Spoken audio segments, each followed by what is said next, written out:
All right. So today we are showing the body-worn camera video footage of an event that occurred a couple of weeks ago, and it occurred on Thursday, April the 10th at approximately 1 a.m. And the New Orleans Police Department had responded to a double homicide. And that homicide occurred in the 1700 block of Rosalind Drive.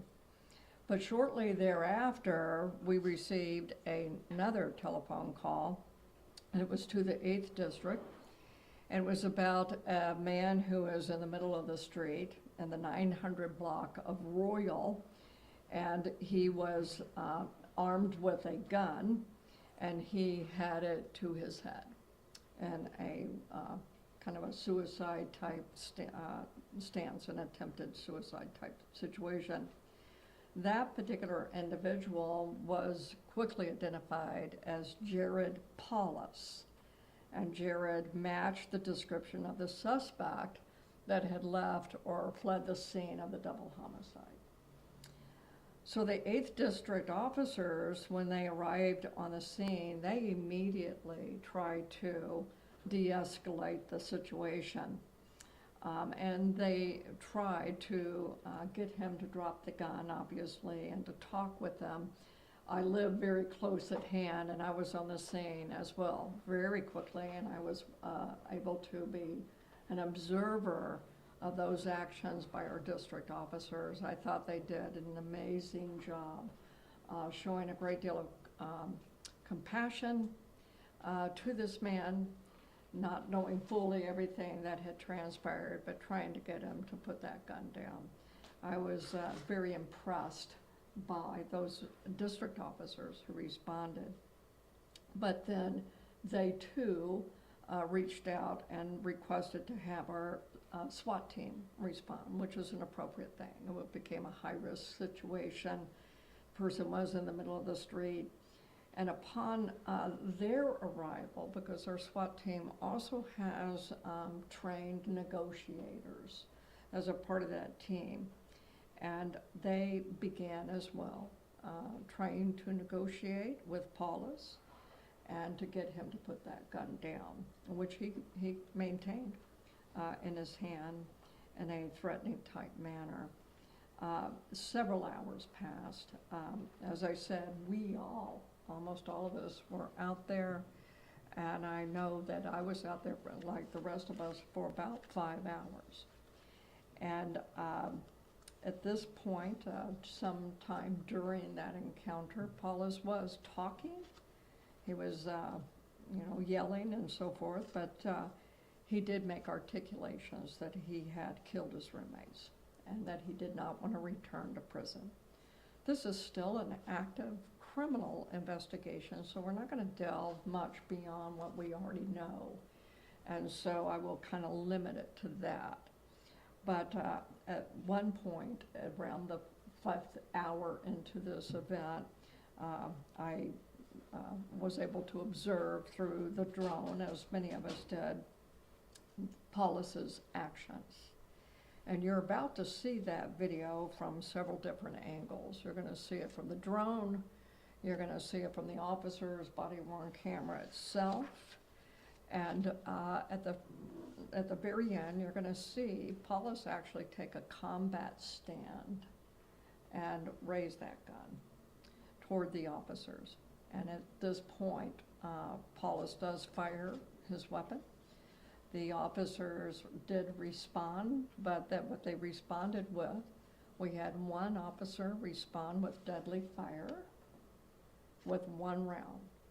However, the other officers on the scene were using less than lethal. They were using foam balls, and they were able to indeed strike Paulus in a manner which took him down, and he dropped the gun, but it was not with lethal force. And so at that time, then he was taken into custody. The gun was recovered, and on April 16th, our NOPD detective, here he is, right behind me, Larry, did obtain an arrest warrant for Jollis and it was for the 5 counts of attempted first-degree murder against the officers on the scene. That's separate and independent of the charging of first-degree murder that occurred of the roommates. So those are 2 different events. And he was rebooked on those 5 counts. So as I said, this remains as an open criminal investigation, and we will take your questions, and of course, as usual, I have others behind me who may be the better person to answer a question, so. We'll start with you. Sure. My question is about the spread of information here on the scene and the response. We heard from Paulus's sister, who told us that she heard he had done something, and she called 911 from her home in Florida. Did that information make it to the NOPD in time, with enough time to react to that, to use that information and get it to the officers responding, that someone was calling from Florida saying something had happened with this person? Yes, so we were aware that the sister had reached out to us as well. But that is going to be a part of the criminal investigation. But yes, that information, we had information early on. Great. At what point did y'all become aware that he was a suspect from a prior murder? You know, I believe, was it you, Major Roberts, were you aware, or who was leading that event? You could speak to it. It was going to be Chief Gantier. So we were aware that he might be the individual responsible for that. We were in touch with the First District, and they did let us know that there was a double murder, and they also told us he might be in the on Royal Street. So that's how we know. Lucy? Can you speak about Mr. Paulus's criminal history?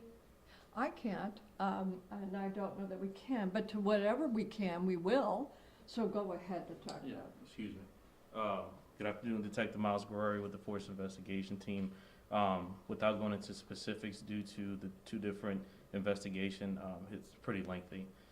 He has an address in Florida, so it's going to be criminal history from Florida and here, Louisiana. Shay? I know that you said 5 counts of attempted first degree, 2 counts of murder. Were there any other charges? There was something involving a gun, right? Right, I think it was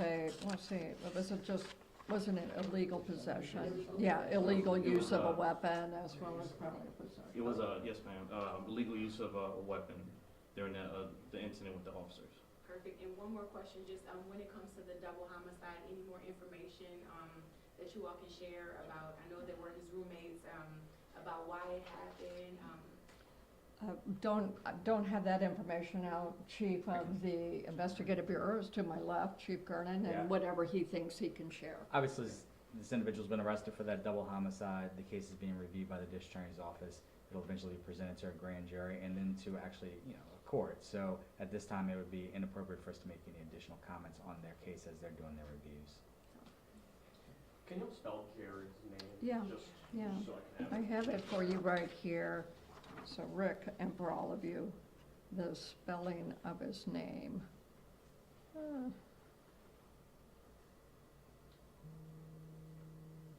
Jared, and then the last name, P as in Paul, Awlus. I think that's correct, Liz. That's correct, yeah. It's been in the press releases. Yes, okay. PAWLIS. Yeah. Oh, no worries. Yeah, any other I would questions? just ask, was the main focus of sort of bringing us in here and showing all this to say that things can be done without using lethal force, and maybe you can expound upon Well, it's that a not little the bit? purpose of showing this to you today. We release our body-worn camera video footage as a part of how we practice policing today. We always use the term being transparent. It seems like an overused term.